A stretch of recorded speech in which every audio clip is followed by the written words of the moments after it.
Olá, o Tribuna Virtual é um programa produzido pela Rede Alesc durante a pandemia do novo coronavírus, para garantir que os deputados tenham um espaço com assuntos de interesse da população. Vamos às regras? Deputados serão inscritos via chat antes do início. Terão 10 minutos livres.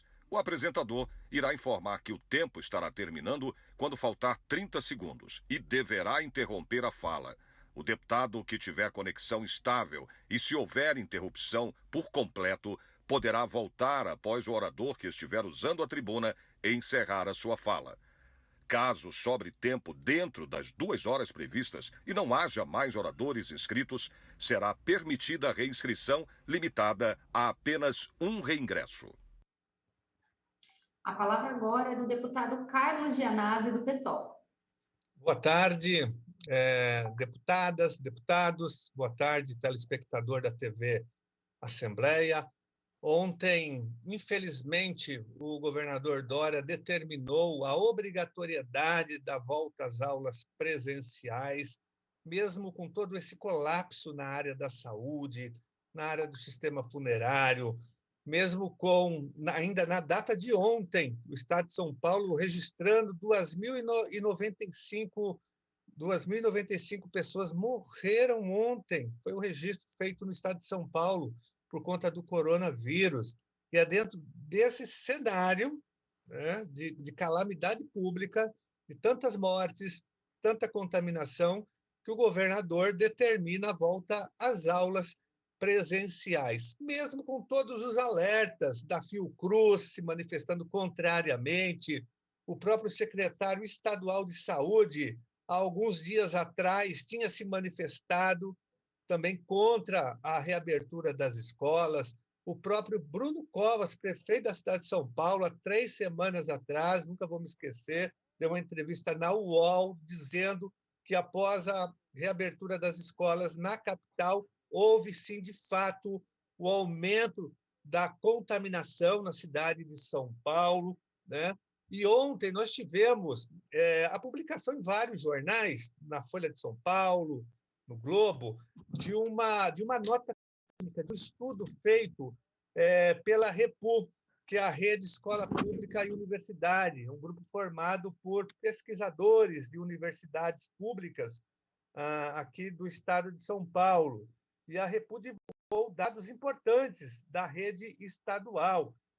E sintetizando, que não dá para apresentar todos os dados, mas uma informação importante que deveria ser levada em conta pelo secretário Rocieli Soares. O que diz a nota técnica dos pesquisadores das universidades públicas do estado de São Paulo? Olha, que professores que trabalharam presencialmente nas escolas aqui em São Paulo, na rede estadual, tiveram um risco quase 3 vezes maior de desenvolver a Covid do que a população em geral. Ou seja, eles provam, através desse estudo, que é um estudo científico, né, com metodologia e tudo mais, que as escolas estaduais não são seguras para a volta às aulas presenciais. É um estudo importante que está sendo debatido hoje aqui no nosso estado, e é muito importante que a Secretaria da Educação se debruce em cima desse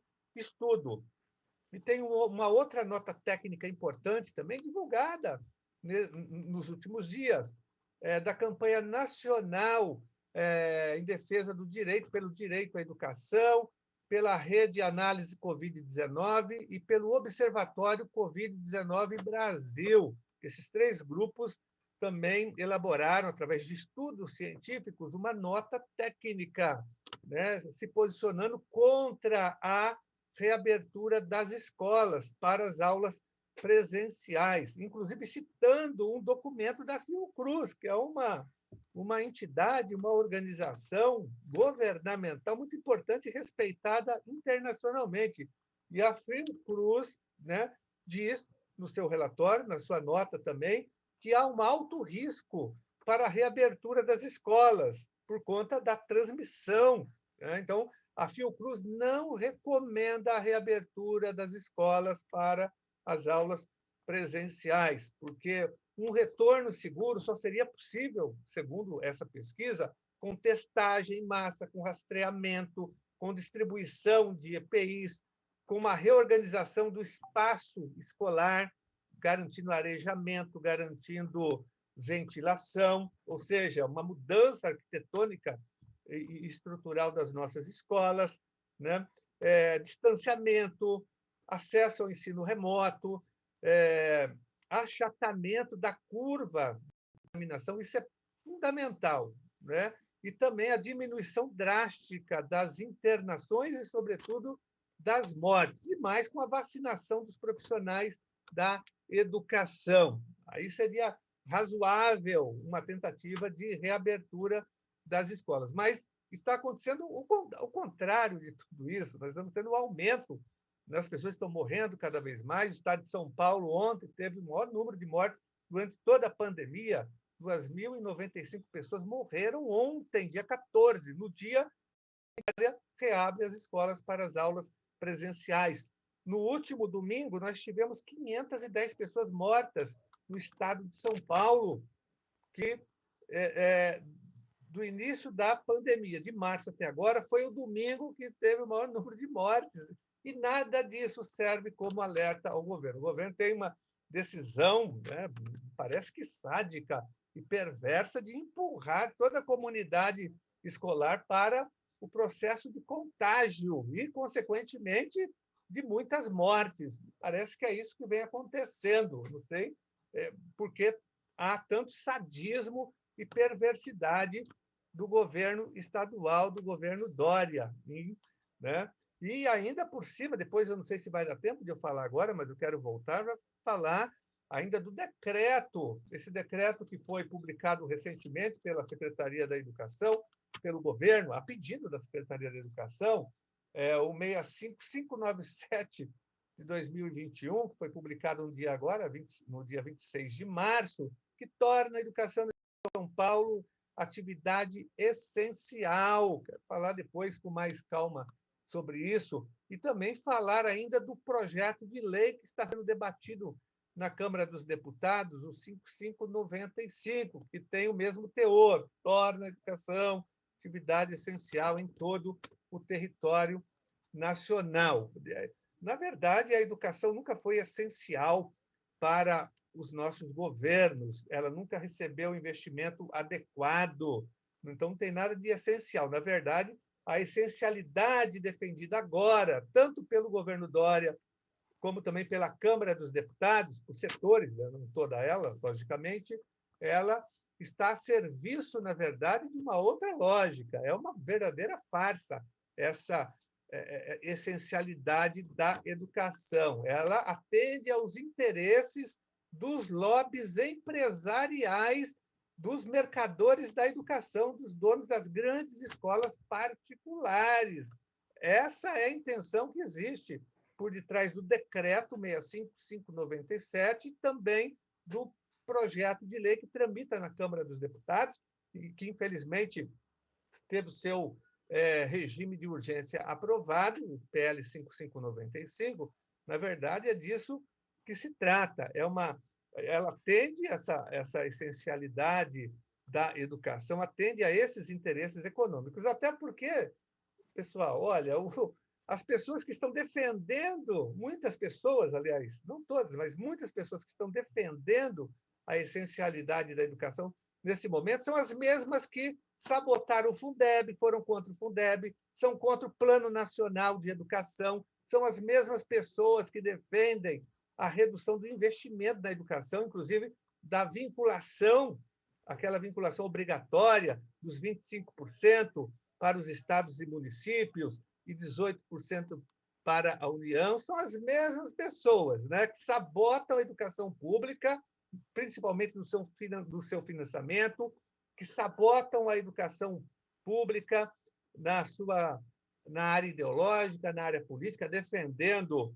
esses projetos da extrema-direita, esses projetos fascistas de escola sem partido e tantas outras aberrações que são apresentadas, né, por esses movimentos todos, né, tentando instalar nas nossas escolas e na educação a censura, a mordaça, proibindo o desenvolvimento do pensamento crítico em nossas escolas e em nossas universidades, né?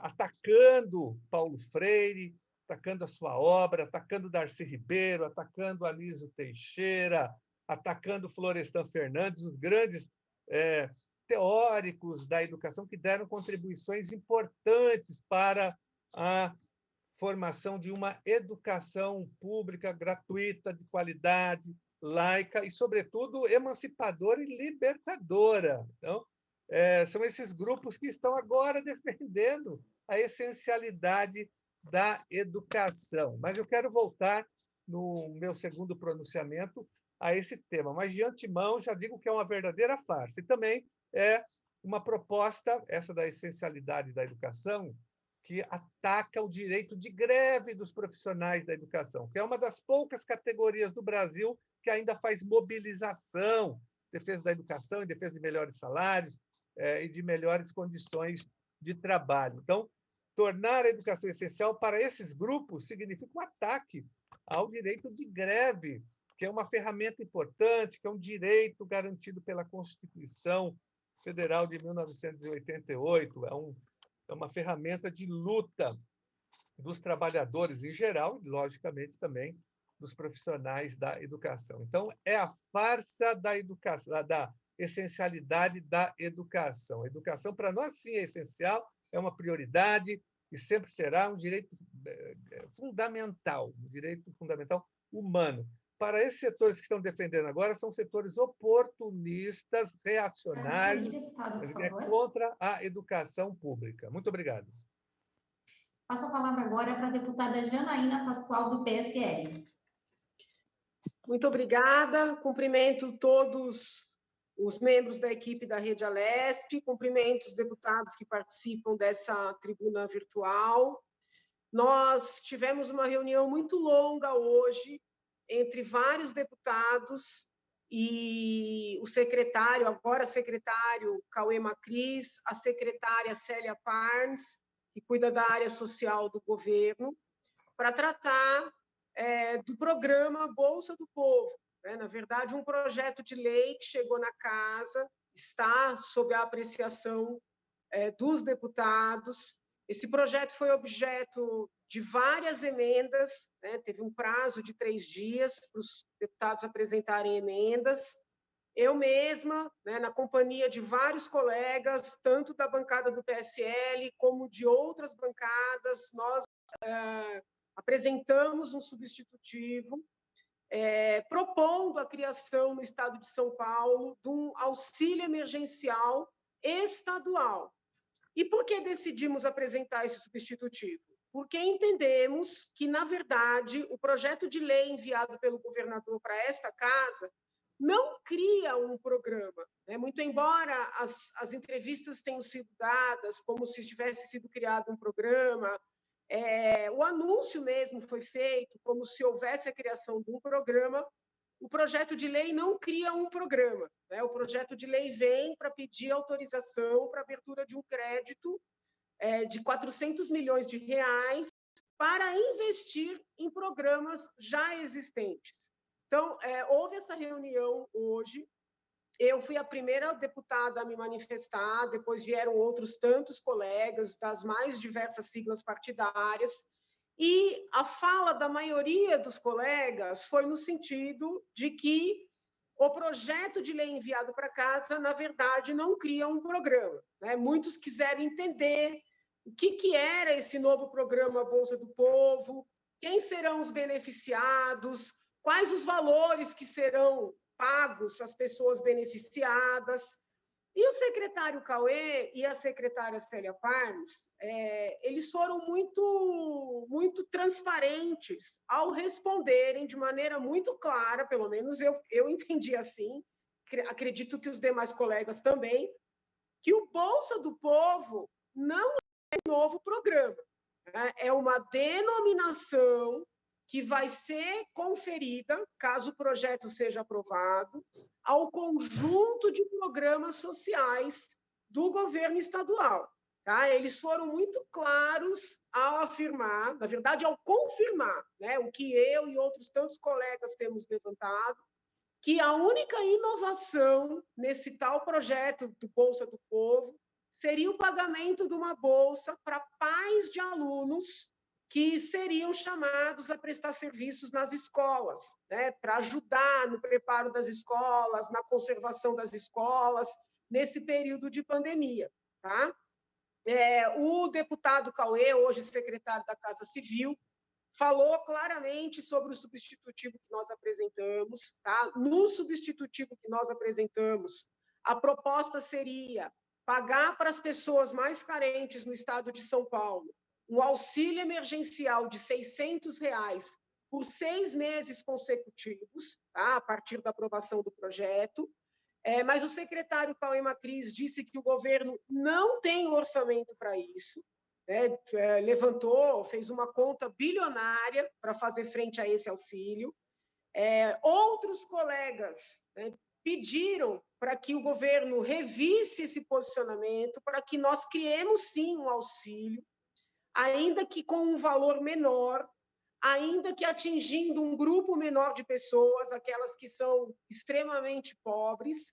Mesmo diante dessa proposta alternativa, o secretário Cauê Macris disse que não é esse o plano do governo, que o plano do governo é mesmo, vamos dizer assim, fortalecer o orçamento dos programas já existentes, tá?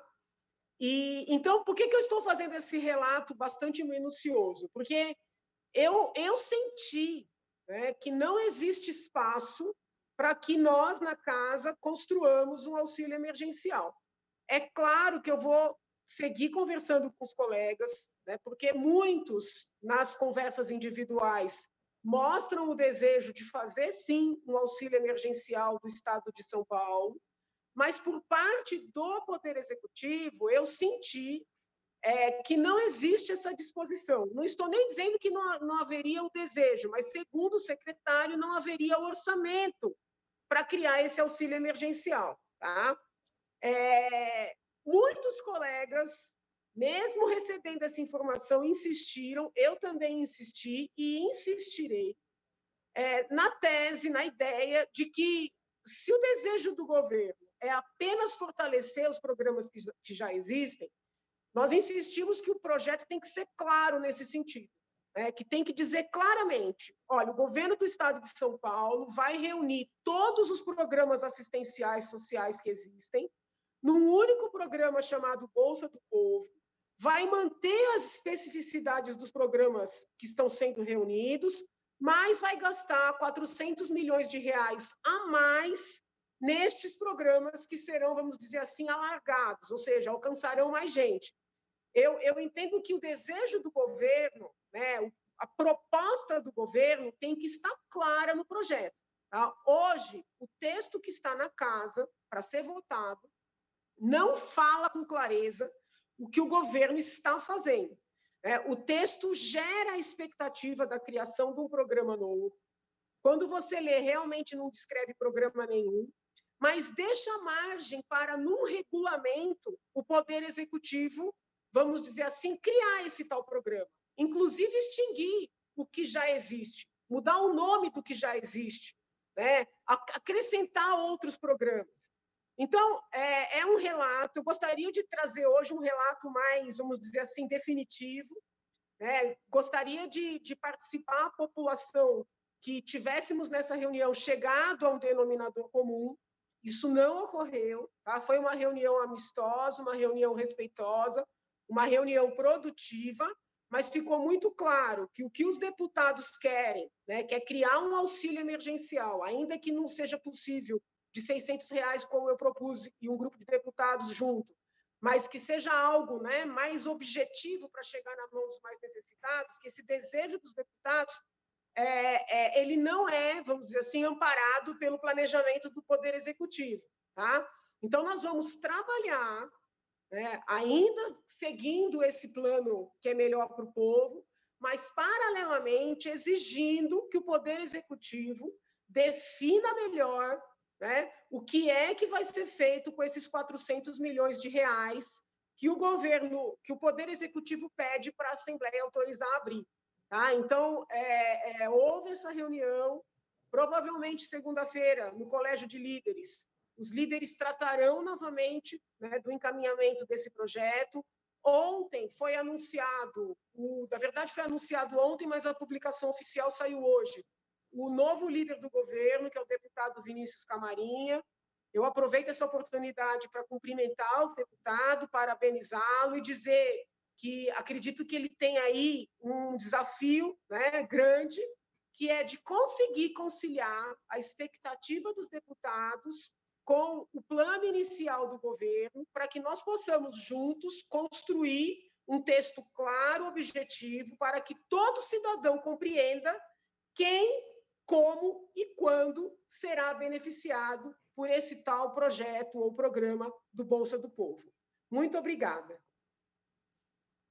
Passo a palavra agora ao deputado Enio Tato, do PT.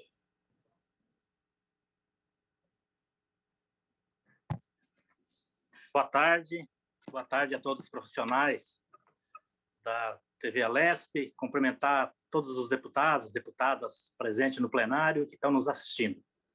Senhora Presidenta, eu participei na última terça-feira, juntamente com o deputado Maurici, o vereador Fábio Santana, de Itapecerica da Serra, mais vereadores de Embu-Guaçu, ex-vereadores de Taboão da Serra, de Embu das Artes, de Juquitiba, de São Lourenço, de um ato contra o fechamento do pronto-socorro do HGIS.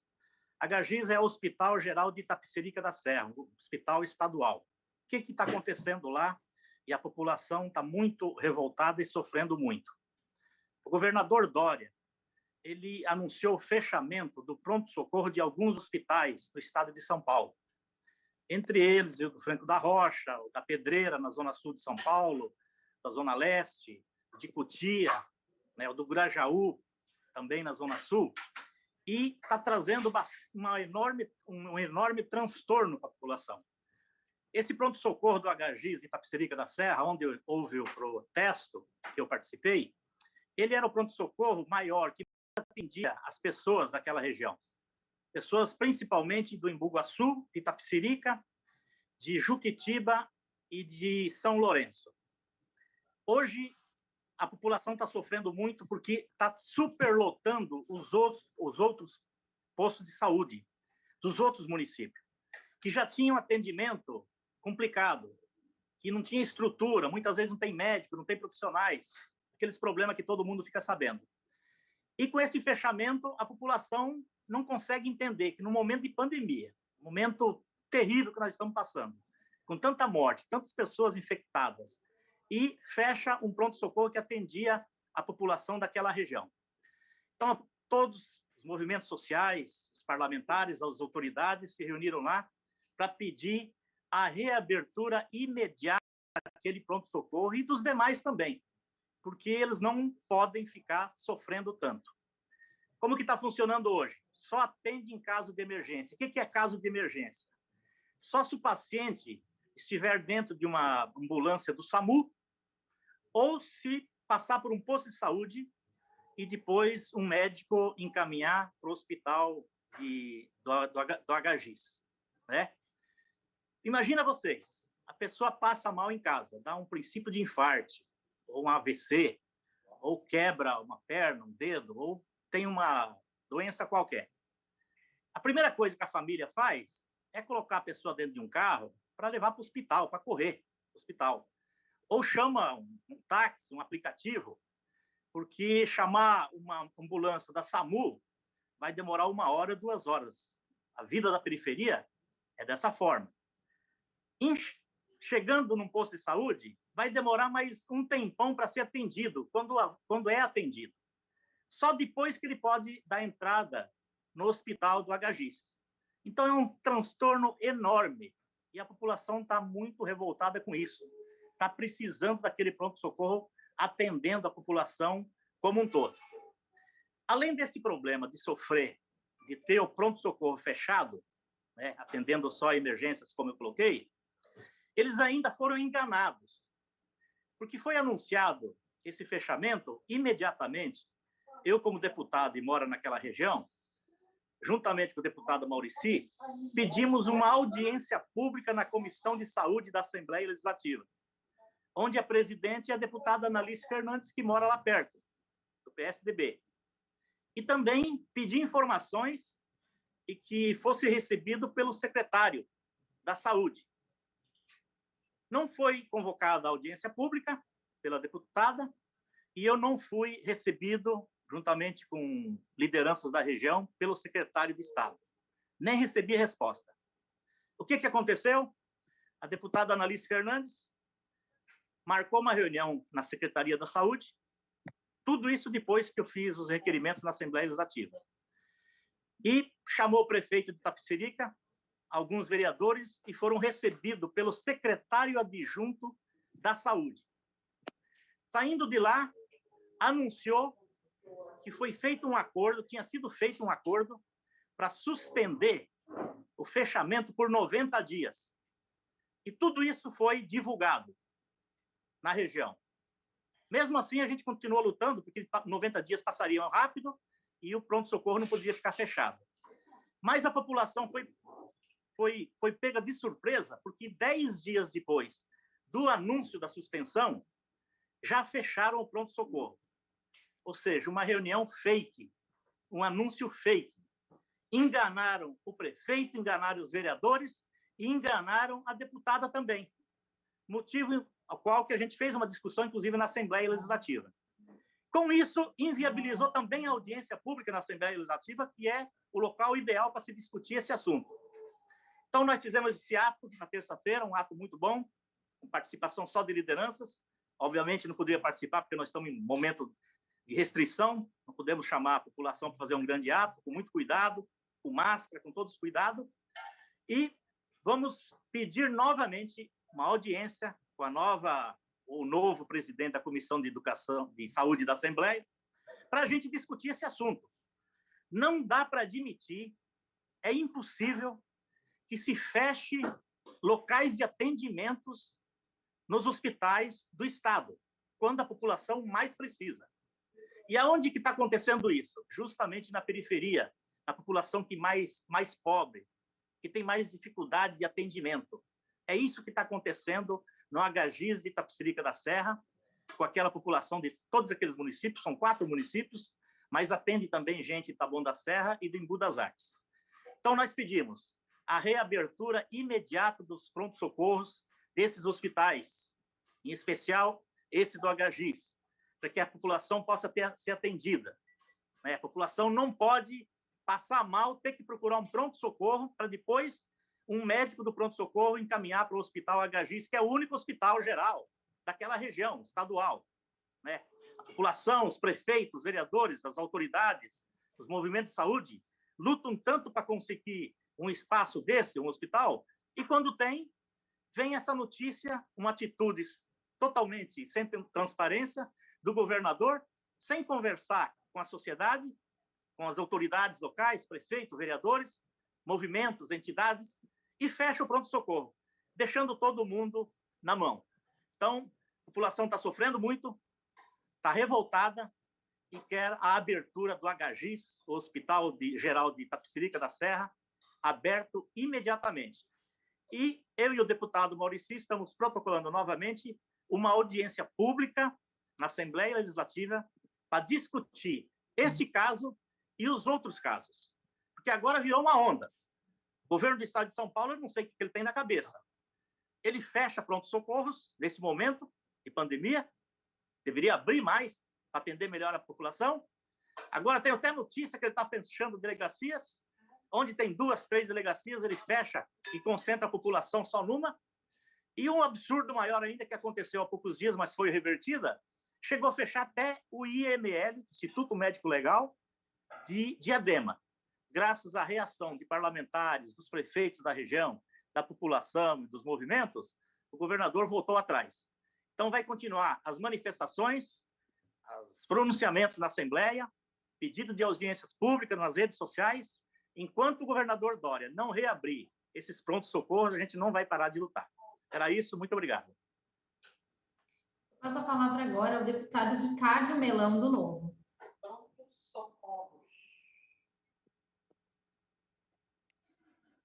Deputado, a gente está sem o seu áudio.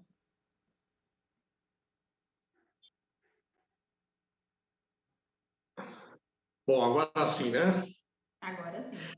Bom, muito obrigado a todos. Queria cumprimentar os deputados e deputadas presentes hoje na tribuna virtual. E eu gostaria de encaminhar, a gente sabe o quanto os casos do coronavírus têm sido agravados no estado de São Paulo, e eu gostaria de encaminhar aqui, nessa tribuna, diretamente para o secretário de Saúde do estado de São Paulo, Jean Gorechem, um ofício que eu recebi e que foi encaminhado ao secretário, inclusive eu e 20 deputados outros, tanto federais, estaduais, endossamos e assinamos também, que é uma requisição para a construção de novos leitos lá na região do Vale do Ribeira, mais especificamente no Hospital Regional de Registro.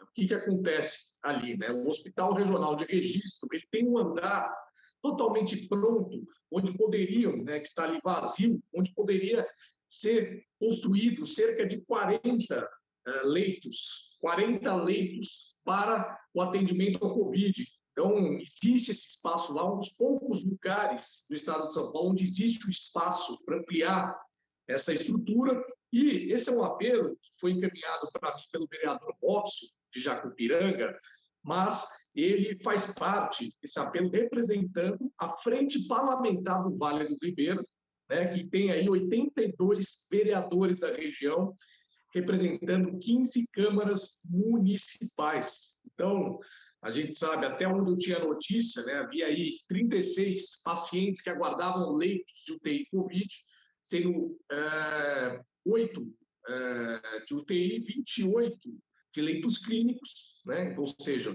pessoas aí impactadas com coronavírus. Infelizmente, né, esse mal está atingindo todo o Brasil, todo o mundo, e com a possibilidade de se construir esses 40 leitos nesse espaço, né, nessa área física que é suficiente, nesse andar, ajudaria muito a região. Inclusive, a Diretoria Regional da Saúde lá de Registro, justamente já atestou a existência desse espaço e essa possibilidade, além de que o hospital conta com uma equipe técnica importante e preparada para atender essa nova demanda. Uma outra queixa que eles colocam aqui, encaminham para o secretário da Saúde, é o fato de que, né, foram abertos ali 14 leitos novos clínicos, né, na verdade, leitos de UTI novos ali, no Hospital Regional Dr. Leopoldo Bevilacqua,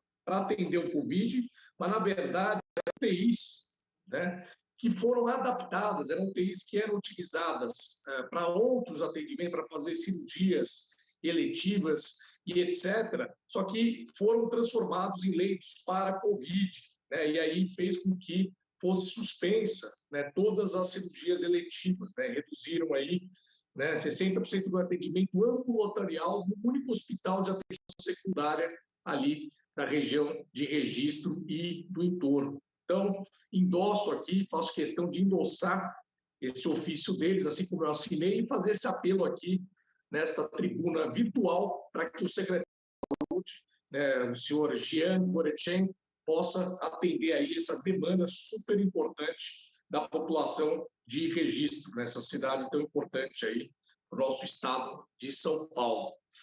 E gostaria de aproveitar o tempo que ainda me resta, né, para fazer uma outra solicitação também relacionada ao Covid, ao combate ao Covid, de um grande amigo meu lá da região de Itapetininga, Marauê Carneiro.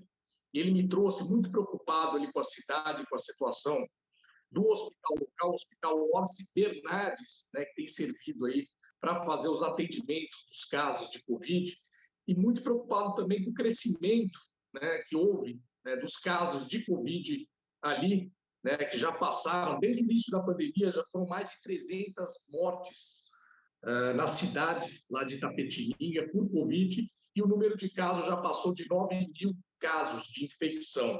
Só que o hospital lá, que é uma referência em alta complexidade para terapia intensiva, né, e atende ali outros municípios, pelo menos 10 dos municípios ali da região, né, de Itapetininga, né, Angatuba, São Miguel Arcanjo, Sarucuí, enfim, né? Ele também oferece serviço de baixa e média complexidade, possui aí 112 leitos totais exclusivos para atendimento do SUS e está precisando, para fazer esse atendimento, urgentemente de recursos financeiros.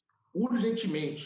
A população local reclama que o governo do estado abandonou o hospital, não tem dado a devida atenção, o hospital tem trabalhado numa condição muito precária, né? Parabenizar os profissionais de saúde lá, que heroicamente batalham, mesmo diante de tantos descasos com o hospital local, com uma estrutura precária, tem trabalhado heroicamente para fazer esse atendimento e tem reclamado aí desse abandono por parte do governo do estado, inclusive, né, mencionando que o governador João Dória nunca passou por lá, nunca passou ali pela cidade de Itapetininga, nem ao menos fazendo um voo de helicóptero por cima. Ou seja, eles estão se sentindo extremamente abandonados pelo governador, pelo governo do estado, estão precisando urgentemente de recursos. Então, faço aqui, endosso esse apelo, né, dos moradores de Itapetininga, que veio até mim através do meu amigo Parauê Carneiro, ali, que tem sido muito atuante na região e trazido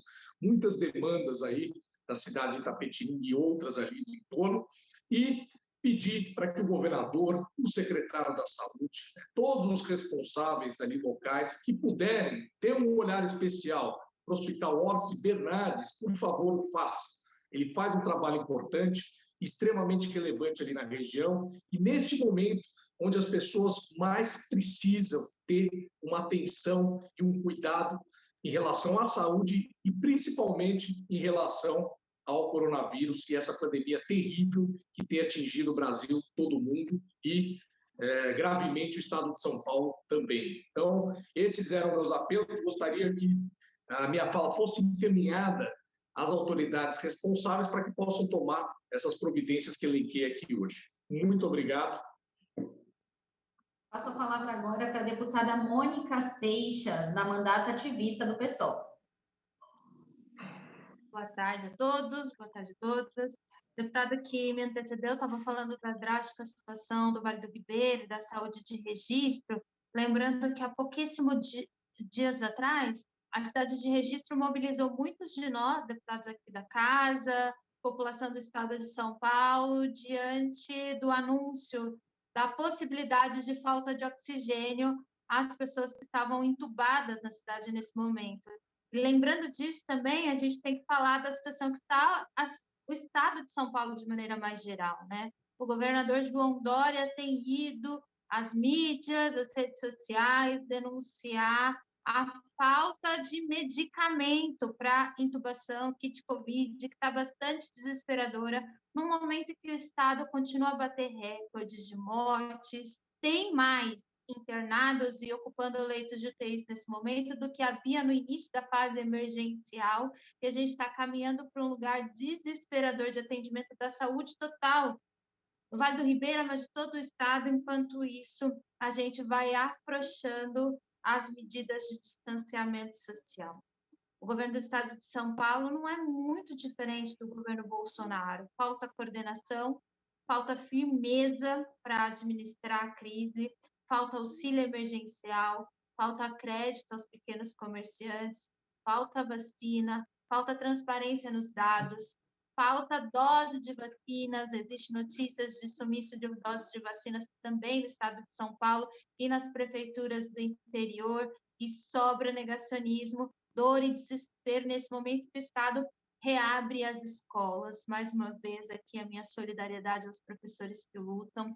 É a luta dos professores e professoras do estado de São Paulo que, por meio da greve sanitária, garantiu que a vida dos trabalhadores da educação, dessa categoria formada por maioria de mulheres, fosse priorizada na vacina. Ainda é pouco vacinar os professores acima de 47%, a gente segue na batalha pela totalidade da vacinação dos trabalhadores que são de fato essenciais nesse momento. Falta vacinar estudantes de enfermagem que estão estagiando nos hospitais e na UBS, falta vacinar as atendentes e faxineiras dos hospitais, falta vacinar professores, falta vacinar trabalhadores do transporte público, falta vacinar policiais, que nesse ano morreram mais por Covid do que em razão do trabalho, falta elencar e priorizar a vida para uma retomada econômica consistente, e a gente segue nas batalhas. As pessoas dizem para a gente, mas Mônica, as crianças têm um prejuízo enorme, o país vai ter um prejuízo enorme,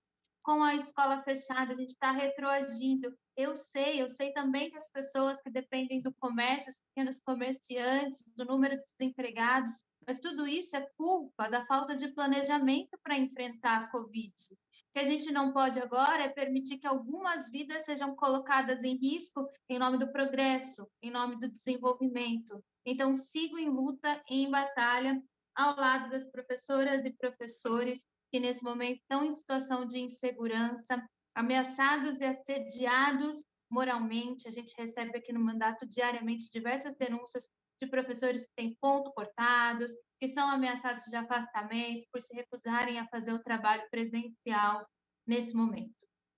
Hoje, eu queria falar de um outro assunto importante nesse contexto.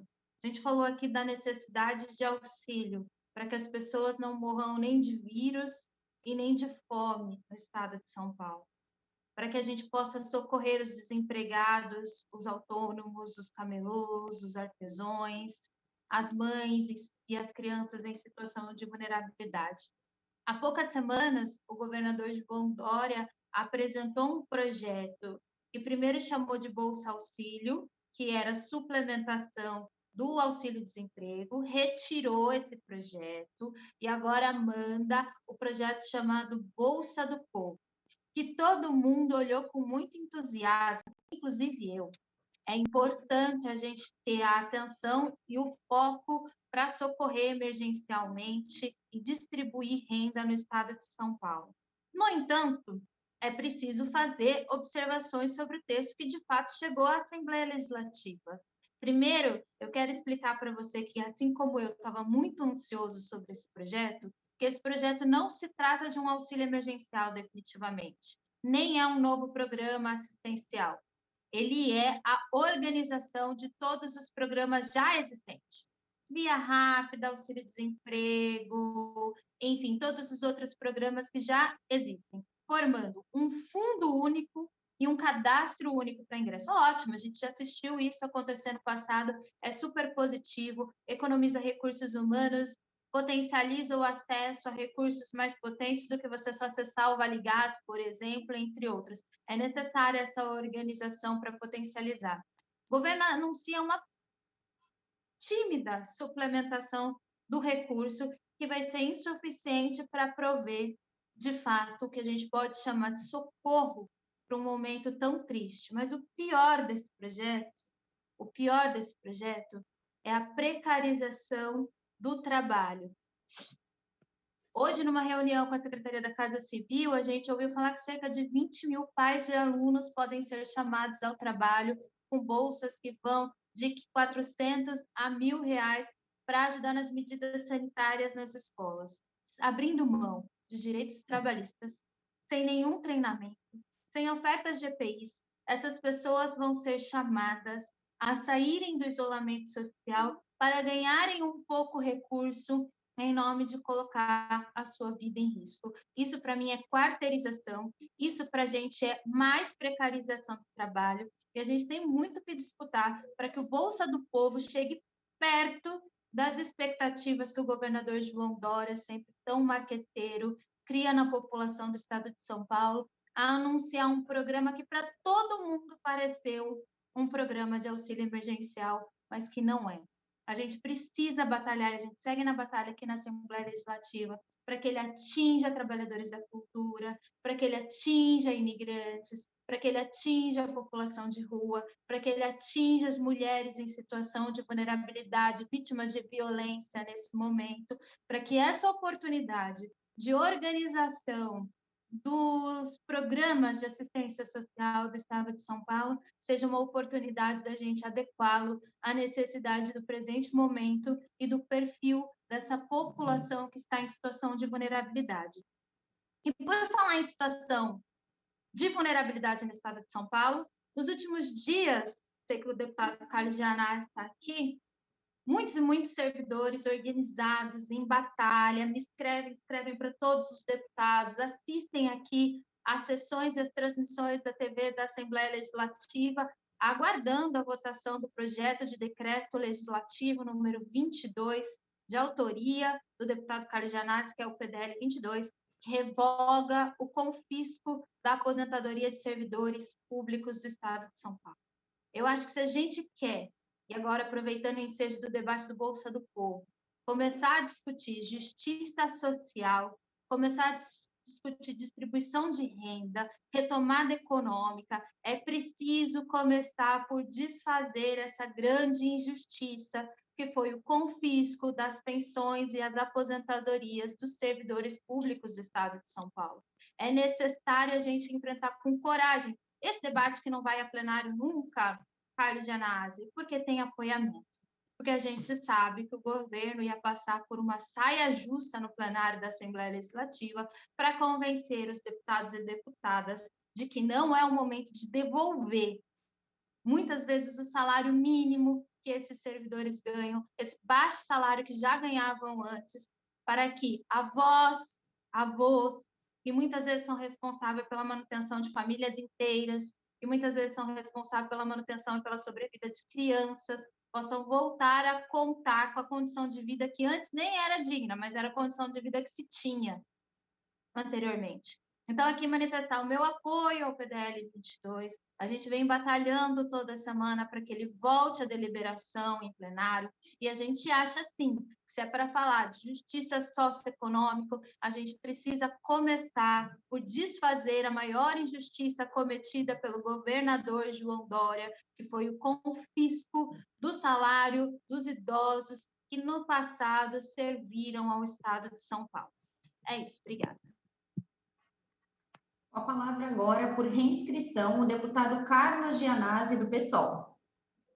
Boa tarde, de volta à tribuna novamente. Primeiro, agradecer o apoio da deputada Mônica Seixas ao nosso PDL número 22, que acaba com o confisco dos salários, dos proventos dos aposentados e pensionistas, e tenho certeza que todos os deputados e deputadas que estão presentes agora na sessão também são contra esse confisco e apoiam o nosso PDL. Tanto é que, quando o PDL 22 foi à votação, havia um acordo no Colégio de Líderes, ele foi aprovado no Congresso de Comissões e foi para votação. O governo, quando se deu conta, a liderança do governo, que o projeto seria aprovado até mesmo por deputados da base do governo, porque a situação é insustentável hoje, esse confisco, esse assalto aos servidores, aposentados e pensionistas, é gritante, né? É desumano. Eu digo que é um crime de lesa humanidade, que até mesmo os deputados da base do governo não teriam como votar contra o PDL 22. O governo, desesperado naquele momento, apresentou um recurso regimental, que a gente chama de truque regimental, que retirou o projeto da votação, que foi uma emenda de plenário, remetendo não o projeto, porque o projeto já foi aprovado no Congresso de Comissões, mas para que ele seja votado em plenário, agora o Congresso de Comissões tem que se reunir e aprovar ou não a emenda de plenário. Então, o que está em jogo hoje no Congresso de Comissões não é o PDL 22. O PDL 22 já foi aprovado com parecer favorável, já está pronto, né? Ele pode ser votado já no plenário, tanto é que ele quase foi votado, ele entrou em votação, todos se lembram disso. Agora, a emenda que atrapalha, essa emenda que foi um instrumento regimental que o governo utilizou para barrar na hora H, ali, na hora da votação, o projeto. Então, isso tem que ser resolvido. Eu tenho feito inúmeros apelos públicos, inclusive ao deputado, agora presidente Carlão Pignatari, fiz a ele quando ele era líder, o presidente agora, fiz ao Cauê Macris, tenho feito pronunciamentos quase que diários em defesa da aprovação do PDL 22, até porque a deputada Mônica foi precisa na análise, né? Se o governo está realmente preocupado com a questão da fome, da miséria social, da crise social, ele tem que resolver essa questão, porque os aposentados e pensionistas, eu tenho dito aqui o tempo todo, estão passando fome, estão com dificuldade de comprar o remédio, de sustentar as suas famílias. A situação de muitos aposentados e pensionistas não é diferente das pessoas que estão desempregadas e passando necessidades de sobrevivência, inclusive, não é muito diferente. Eu tenho conversado muito com os aposentados e aposentadas do Estado de São Paulo, com pensionistas. Todos os dias eu recebo relatos, a gente está ajudando, o pessoal ajuda com cesta básica, enfim, porque é uma situação de crise humanitária. E são muitos servidores aposentados e pensionistas nessa situação. Então, é urgente a aprovação do nosso PDL 22, que já foi aprovado no Congresso de Comissões. Então, tem muita informação falsa, dizendo que tem que aprovar de novo o PDL. Não tem, o PDL está pronto para votar. É a emenda do Carlão Pignatari, que não vai afetar em nada o nosso projeto, se ela for aprovada ou se não for, porque ali era um truque, ela nem deveria... Eu até digo que ela pode ser inconstitucional, porque um PDL ele serve para revogar um decreto, né? E ali ele fala que após a revogação, ele admite, a emenda admite a revogação, fala, após a revogação, então está dizendo que vai revogar, após a revogação do decreto 65.021, que impôs esse, na minha opinião, criminoso desconto, confisco, aí o governo é obrigado, num prazo de 30 dias, a apresentar um cálculo atuarial, um estudo atuarial. Olha que absurdo. Então, eles inventaram na hora, Carlão Pignatari, o deputado, pegou as assinaturas, protocolou, e foi algo improvisado e feito às pressas, e colocaram ali um texto qualquer, que não tem nem cabimento.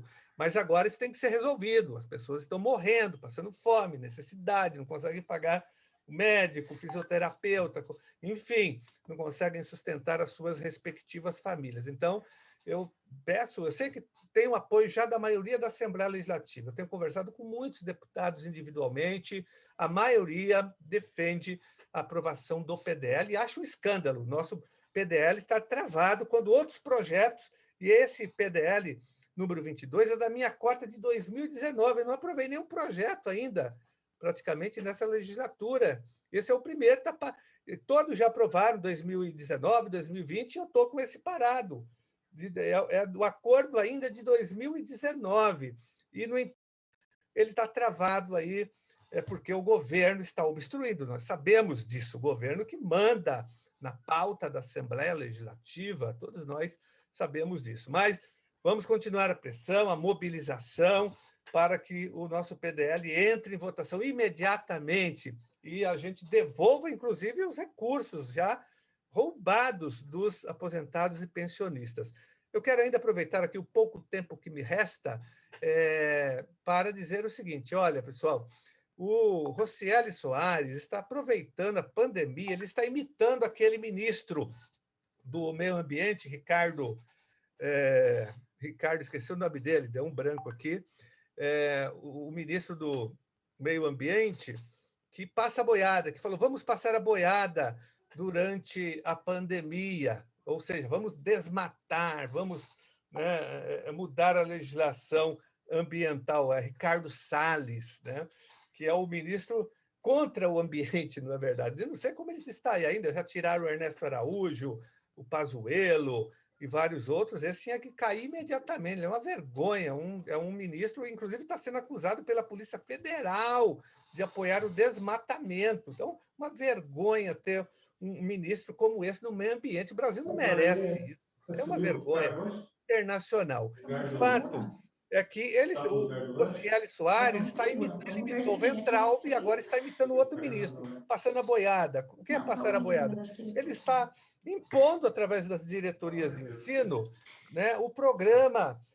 de ensino integral, que é a famosa farsa da escola de tempo integral. Então, nós estamos recebendo muitos relatos de diretores de escolas, supervisores, de professores, de pais de alunos, de várias regiões do Estado, de que eles querem agora, estão fazendo uma consulta rápida, sem consultar o Conselho de Escola, que é um órgão deliberativo importante, e querem aprovar na marra, às pressas, a implantação de um modelo de escola que deveria ser um modelo interessante, mas esse modelo do PSDB aqui de São Paulo é excludente. Ele exclui os alunos e os profissionais da educação, porque é um projeto que vai servir de vitrine eleitoral para a campanha do Dória, nós sabemos disso, e ele é minoritário, ele vai atender algumas escolas, mas, na verdade, excluindo milhares de alunos em várias regiões. Porque uma escola que adere a esse projeto, se uma escola tem 1.300 alunos e ela adere ao projeto, esse programa de ensino integral,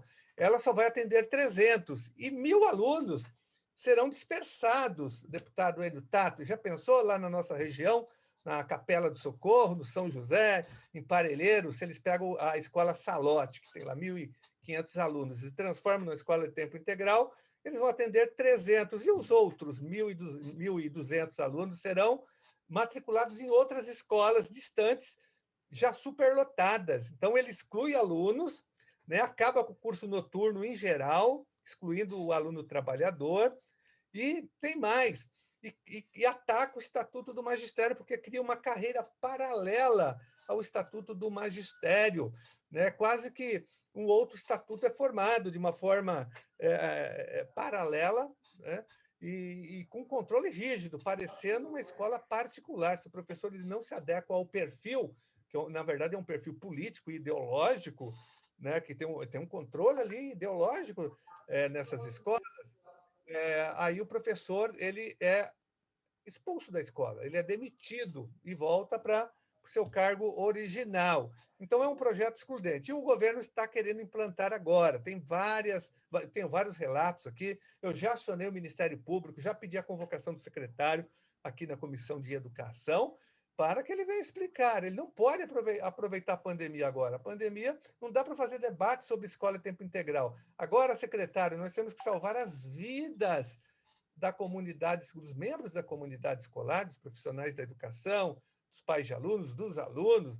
É disso que se trata. Agora, o secretário tentando passar a boiada, imitando o Ricardo Salles, o antiministro do meio ambiente. É um absurdo isso. Então, que o Ministério Público tome as providências, porque isso é uma agressão a um princípio básico da Constituição Federal na área da educação, que é a gestão democrática da escola pública. E esse princípio está sendo sabotado pela Secretaria da Educação. Muito obrigado. A sua palavra agora é para a deputada Janaína Pascoal, do PSL. Muito obrigada. Ainda seguindo na temática da saúde, eu queria reportar, até peço que a fala seja encaminhada ao senhor secretário, várias reclamações que eu venho recebendo nesta área da saúde. E eu inicio esta fala lembrando, eu sei que, obviamente, o secretário sabe, as pessoas das várias esferas do governo também sabem, eu sei que nós estamos numa situação diferenciada, né, uma situação que desafia a todos.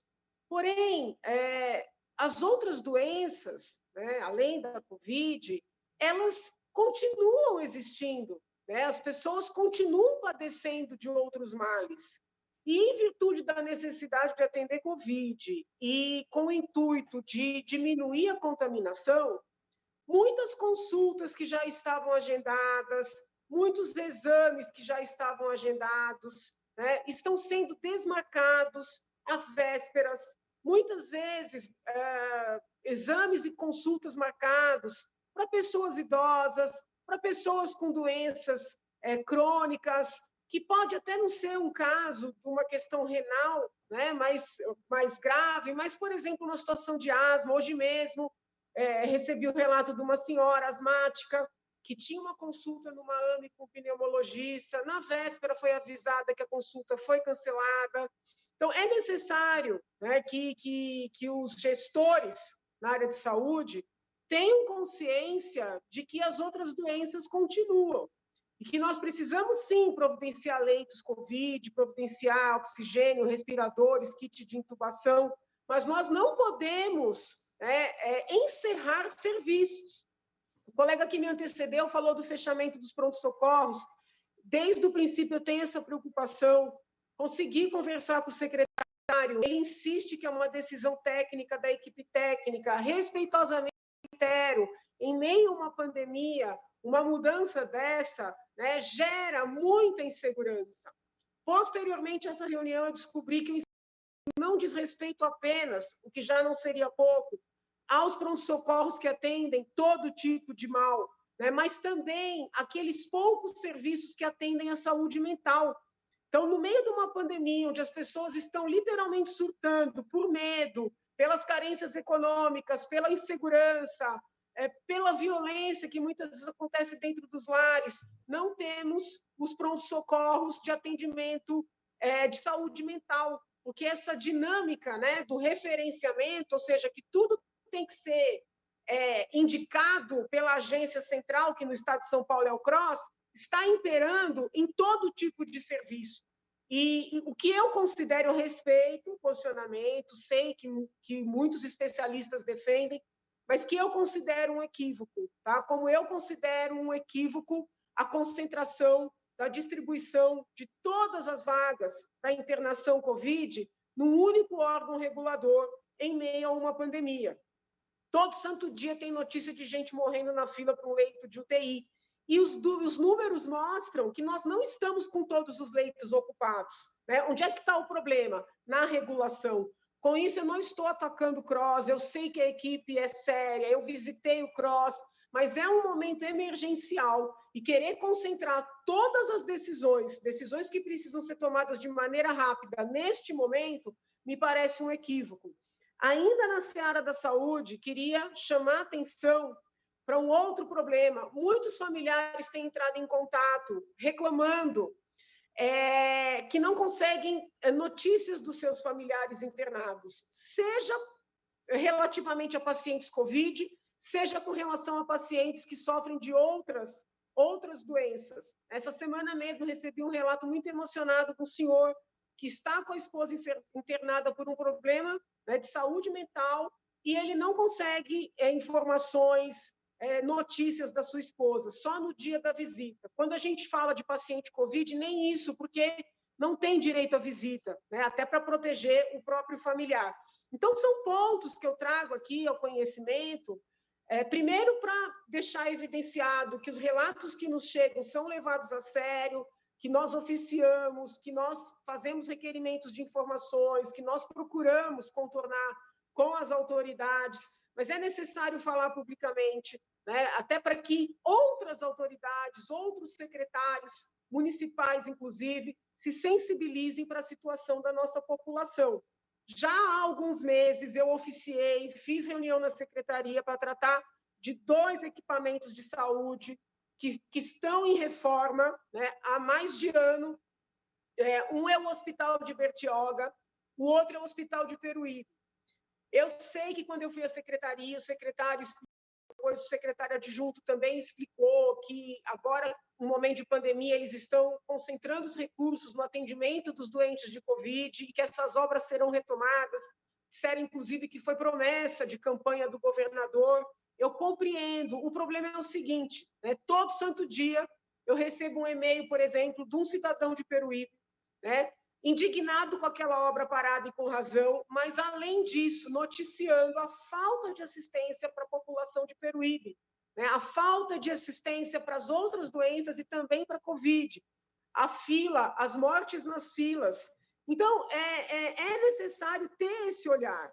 Às vezes, quando vem a secretaria, e eu sei que é difícil, sabe? A gente não fica só jogando pedra e diz, mas tem que entender que é um momento de pandemia, que tem a dificuldade de deslocamento do paciente, que nós temos uma fila, mas ainda, depois de tanto tempo, né, nós não temos critérios claros de como sejam distribuídos esses leitos, né? Quais são as prioridades. Eu sei que tenho apanhado muito por tocar num assunto tão polêmico, mas todos os países criaram procedimentos transparentes. A Associação de Médicos Intensivistas já se manifestou, como também a Associação de Médicos Brasileiros já se manifestou, solicitando que sejam determinados procedimentos claros, que a população conheça quais são os critérios de distribuição dos recursos. Então, além do desespero que a doença causa, e é compreensível, além do desespero que a crise econômica causa, e é compreensível, Existe também uma falta de informação, uma falta de orientação, e nós sabemos que o orçamento, né, do Estado tem uma verba gigantesca, né, para publicidade, e se é para gastar dinheiro com campanha, vamos dizer assim, publicitária ou informativa, eu prefiro utilizar esse termo, que seja para orientar a população, né? Orientar a população, como ter notícias dos seus doentes que estão internados, como proceder com as consultas que estavam já marcadas, os exames que estavam agendados, porque as pessoas ficam revoltadas, as pessoas ficam sem rumo, né? Uma orientação sobre a importância de tomar a segunda dose da vacina. Vejam, senhor, todos os jornais do país e do Estado, né, porque eu faço questão de olhar o que está acontecendo em cada cidade, são no sentido de que as pessoas tomam a primeira dose e não tomam a segunda dose. Hoje eu fiz uma publicação nas minhas redes, uma senhora escreveu, é porque a pessoa adoece, é porque a pessoa falece. Eu acho que foi uma forma de protesto que essa senhora encontrou, mas é importante, se houver qualquer tipo de efeito adverso, que haja uma notificação. Se não foi uma questão de um efeito adverso, é muito importante que a pessoa volte para tomar a vacina, né? Nós só teremos uma pessoa imunizada e uma população imunizada se as 2 doses forem aplicadas. Então, essas explicações eu entendo que faltam. Faltam no governo federal, faltam no governo estadual, faltam no governo municipal. As decisões são tomadas muito de cima para baixo, né? E a população fica perdida, fica insegura e com razão. Tá? Então, eu peço, né, esse carinho por parte das autoridades de refletirem se é o momento de fechar pronto-socorros, se é o momento de fechar pronto-socorros que atendem a saúde mental, como garantir à população seguir o tratamento das outras doenças, como garantir à população informação sobre os pacientes que estão internados, e aproveito esse espaço precioso para implorar que aqueles cidadãos que tomaram a primeira dose voltem na data, e se já passou a data, voltem o mais rapidamente possível para tomar a segunda dose da vacina. Muitíssimo obrigada, e despeço de todos desejando saúde. A palavra agora, por reinscrição, é do deputado Enio Tato, do PT.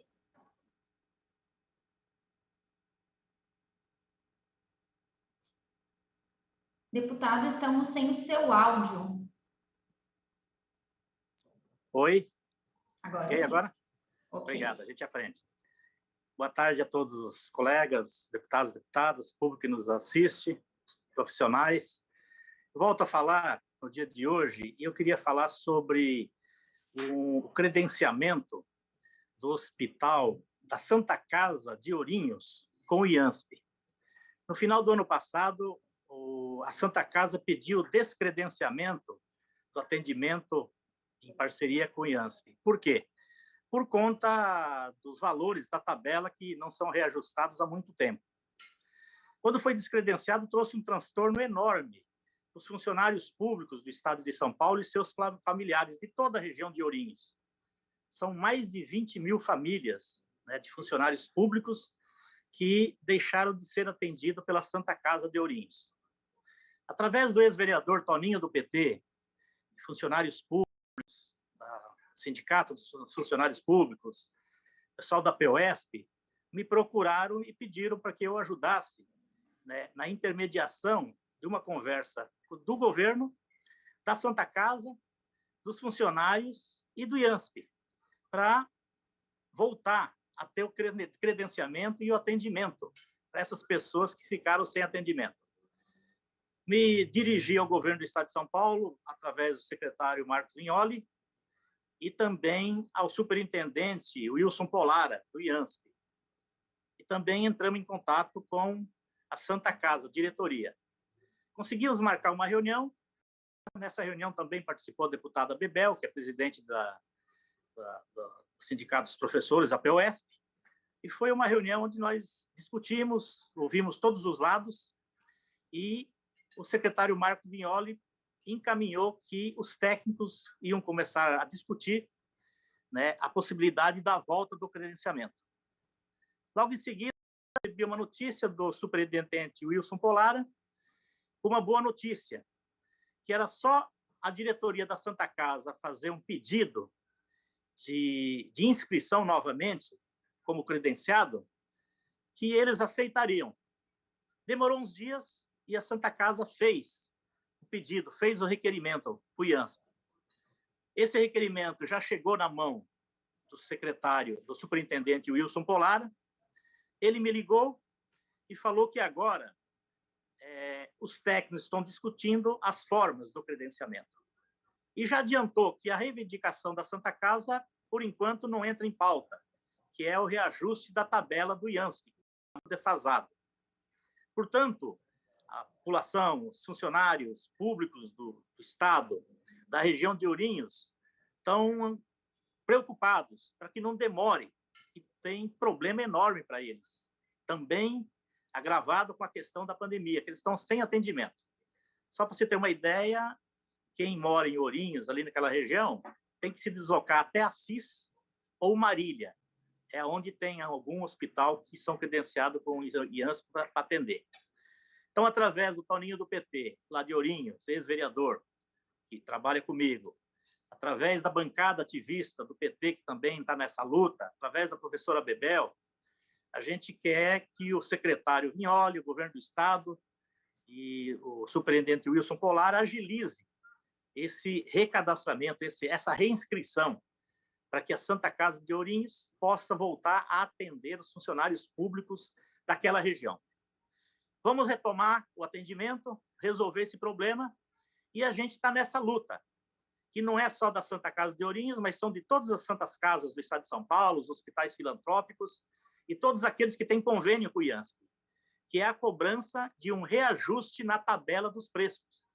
Assim como o SUS, né, está muito baixo, precisa ser reajustado, mas aqui em São Paulo tem um fator novo.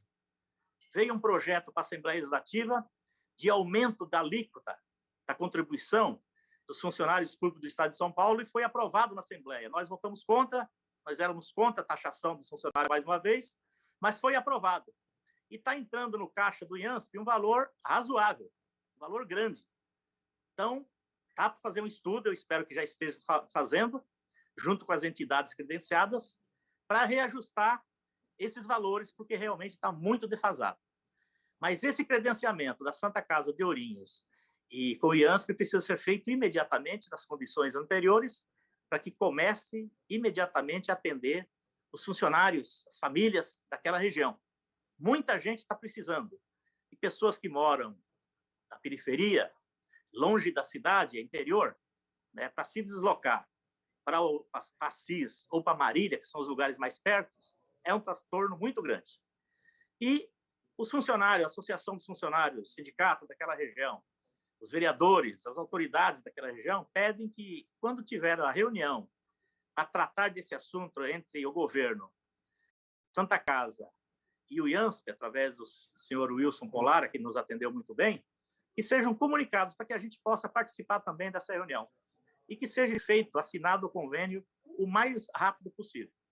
No mais, eu queria agradecer o secretário Marcos Vignoli, agradecer o superintendente Wilson Polara, do IANSP, a direção da Santa Casa, que voltou atrás, pediu novamente a inscrição para atender, para fazer esse credenciamento, porque perceberam que realmente a população daquela região precisa muito do atendimento da Santa Casa. Precisa muito.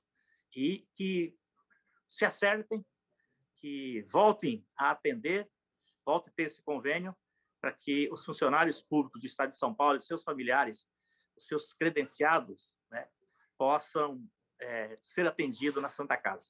Era isso, e agradecer e pedir agilidade para que volte esse convênio. Grande abraço a todos, muito obrigado. O Tribuna Virtual de hoje fica por aqui. Fique agora com a nossa programação. Até amanhã.